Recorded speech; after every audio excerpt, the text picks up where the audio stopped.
കഴിഞ്ഞ കുറച്ച് ദിവസങ്ങളായി കേരളത്തിന്റെ വിവിധ ഭാഗങ്ങളിൽ നിന്നും പുറത്തുവരുന്ന വാർത്തകൾ ഏതൊരു മലയാളിയെയും ഭയപ്പെടുത്തുന്നതാണ്. തിരുവനന്തപുരം ചിറയൻകീഴിൽ 8 വയസ്സുകാരൻ ദിക്ഷലും തൃശൂരിൽ 8 വയസ്സുകാരൻ ആൽജോയും ഉറക്കത്തിനിടയിൽ പാമ്പുകടിയേറ്റ് മരണപ്പെട്ട വാർത്തകൾ നമ്മുടെ സുരക്ഷാ സങ്കല്പത്തെ തന്നെ ചോദ്യം ചെയ്തു. സ്വന്തം വീടിനുള്ളിൽ സുരക്ഷിതമെന്ന് കരുതിയ കിടപ്പറയിൽ വെച്ച് പിഞ്ചു കുഞ്ഞുങ്ങൾ മരണത്തിന് കീഴടങ്ങുന്നത് അതീവ ഗൗരവത്തോടെ കാണേണ്ടതുണ്ട്. കടുത്ത വേനൽച്ചൂടിൽ നിന്നും രക്ഷ നേടാൻ പാമ്പുകൾ തണുപ്പുള്ള ഇടങ്ങൾ തേടി വീടുകളിലേക്ക് എത്തുന്നത് വർദ്ധിച്ചു വരികയാണ്. ഈ സാഹചര്യത്തിൽ ഭീതിയല്ല, മറിച്ച് അറിവും മുൻകരുതലുകളുമാണ് നമുക്ക് വേണ്ടത്.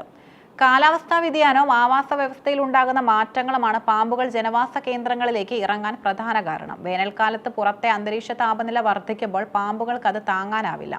തണുപ്പുള്ള ഇടങ്ങൾ തേടിയുള്ള യാത്രയിൽ അവ വീടിന്റെ തറയിൽ വിള്ളലുകളിലൂടെയോ വാതിലിന്റെ വിടവുകളിലൂടെയോ അകത്തെത്തുന്നു. വീടിനുള്ളിലോ പരിസരത്തോ എലികൾ ഉണ്ടെങ്കിൽ അവയെ പിടിക്കാനായി പാമ്പുകൾ എത്തുന്നതും സ്വാഭാവികമാണ്.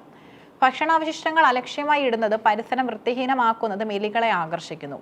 വാരി വലിച്ചിട്ട പഴയ തുണികൾ, പാത്രങ്ങൾ, കട്ടിലിനടിയിലെ ഇരുട്ട് നിറഞ്ഞ ഭാഗങ്ങൾ എന്നിവ പാമ്പുകൾക്ക് സുരക്ഷിതമായി ഒളിച്ചിരിക്കാൻ പറ്റിയ ഇടങ്ങളാണ്. നമ്മുടെ വീടിനുള്ളിൽ പാമ്പുകൾ പ്രവേശിക്കുന്നത് തടയാനും അഥവാ പ്രവേശിച്ചാൽ കടിയേൽക്കാതിരിക്കാനും നിരവധി കാര്യങ്ങൾ ശ്രദ്ധിക്കണം.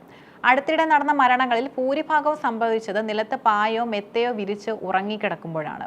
പാമ്പുകൾക്ക് നിലത്തൂടെ ഇഴഞ്ഞു നീങ്ങാൻ എളുപ്പമാണ്. അതിനാൽ മുതിർന്നവരായാലും കുട്ടികളായാലും രാത്രികാലങ്ങളിൽ ഉയരമുള്ള കട്ടിലുകളിൽ മാത്രം ഉറങ്ങാൻ ശ്രദ്ധിക്കുക.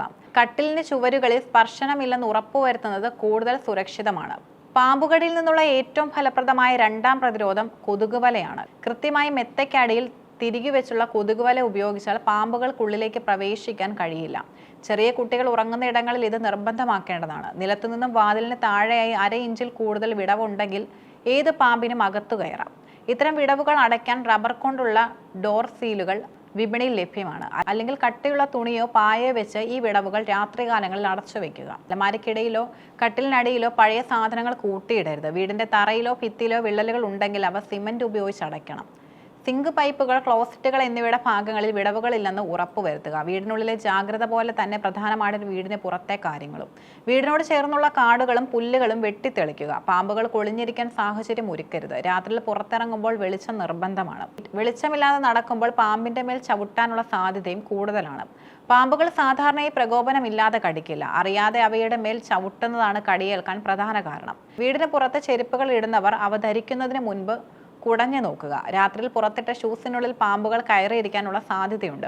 വീടിന് ചുറ്റും ഭക്ഷണാവശിഷ്ടങ്ങൾ വലിച്ചെറിയുന്നതും നിർത്തുക. എലികൾ വരാതിരിക്കാൻ പാമ്പുകളുടെ സാന്നിധ്യം കുറയ്ക്കും. ഒരു വ്യക്തിക്ക് പാമ്പുകടിയേറ്റാൽ ആദ്യത്തെ കുറച്ച് മിനിറ്റുകൾ ജീവൻ രക്ഷിക്കുന്നതിൽ വളരെ പ്രധാനമാണ്. കടിയേറ്റ ഭാഗം ഒട്ടും ചലിപ്പിക്കരുത്. ശരീരമാസകലം അനങ്ങുന്നത് രക്തചംക്രമണം വർദ്ധിപ്പിക്കുകയും വിഷം വേഗത്തിൽ ഹൃദയത്തിലേക്കും മസ്തിഷ്കത്തിലേക്കും പടരാൻ കാരണമാവുകയും ചെയ്യും. പാമ്പുകടിയേറ്റ ആൾ പലപ്പോഴും പേടി കൊണ്ടാണ് ബോധരഹിതരാകുന്നത്. ശാന്തനായി ഇരിക്കാൻ അവരെ പ്രേരിപ്പിക്കുക. കടിയേറ്റ ഭാഗത്ത് മുറിവുണ്ടാകാനോ രക്തം വലിച്ചെടുക്കാനോ ശ്രമിക്കരുത്. മുറിവ് പച്ചവെള്ളത്തിൽ കഴുകുന്നത് ഉചിതമാണ്, എന്നാൽ അമർത്തരുത്. സമയം പാഴാക്കാതെ ആന്റിസ്നേക് വെനം ലഭ്യമായ തൊട്ടടുത്ത സർക്കാർ ആശുപത്രിയിൽ എത്തിക്കുക. എല്ലാ താലൂക്ക് ആശുപത്രികളിലും ജില്ലാ ആശുപത്രികളിലും ഇതിനുള്ള സൗകര്യമുണ്ട്. കേരളത്തിൽ അടുത്തിടെ നടന്ന മരണങ്ങളിൽ വില്ലനായത് വെള്ളിക്കെട്ടൻ അല്ലെങ്കിൽ ശംഖുവരയൻ എന്ന് വിളിക്കുന്ന പാമ്പാണ്. ഇവയുടെ കടി പലപ്പോഴും ഉറക്കത്തിനിടയിലാണ് സംഭവിക്കുന്നത്. വേദന വളരെ കുറവായതിനാൽ പലപ്പോഴും ആൾ അറിയില്ല. വയറുവേദനയോ സന്ധിവേദനയോ ഒക്കെയായി ഇത് തെറ്റിദ്ധരിക്കപ്പെടാറുണ്ട്. കുട്ടികൾ ഉറക്കത്തിൽ പെട്ടെന്ന് എഴുന്നേറ്റ് കരയുകയോ അസ്വസ്ഥത പ്രകടിപ്പിക്കുകയോ ചെയ്താൽ അത് നിസ്സാരമായി കാണരുത്. ശരീരത്തിൽ എവിടെയെങ്കിലും കടിയേറ്റ പാടുകൾ ഉണ്ടോ എന്ന് വിശദമായി തന്നെ പരിശോധിക്കണം. നമ്മുടെ ജാഗ്രത കുറവ് കൊണ്ട് ഇനിയൊരു ജീവൻ കൂടി പൊലിയാൻ അനുവദിക്കരുത്. പാമ്പുകളെ തല്ലിക്കൊല്ലുന്നതിനേക്കാൾ പ്രധാനം അവ നമ്മുടെ ഇടത്തിലേക്ക് വരാത്ത സാഹചര്യം ഒരുക്കുക എന്നതാണ്. വനം വകുപ്പിന്റെ സർപ്പ ആപ്പ് മൊബൈലിൽ ഇൻസ്റ്റാൾ ചെയ്യുന്നത് വഴി അംഗീകൃത പാമ്പ് പിടുത്തക്കാരുടെ സഹായം തേടാനും വിവരങ്ങൾ അറിയാനും സാധിക്കും. ജാഗ്രതയുള്ള ഒരു സമൂഹം മാത്രമാണ് പ്രകൃതിയിലെ ഇത്തരം വെല്ലുവിളികളെ അതിജീവിക്കാൻ പ്രാപ്തമാക്കുന്നത്. പരിസരം വൃത്തിയായി സൂക്ഷിക്കുക, സുരക്ഷിതമായി ഉറക്കം ഉറപ്പുവരുത്തുക, ഒപ്പം മറ്റുള്ളവരെ ബോധവൽക്കരിക്കുകയും ചെയ്യുക. നമ്മുടെ അറിവ് ഒരു ജീവൻ രക്ഷിച്ചേക്കാം.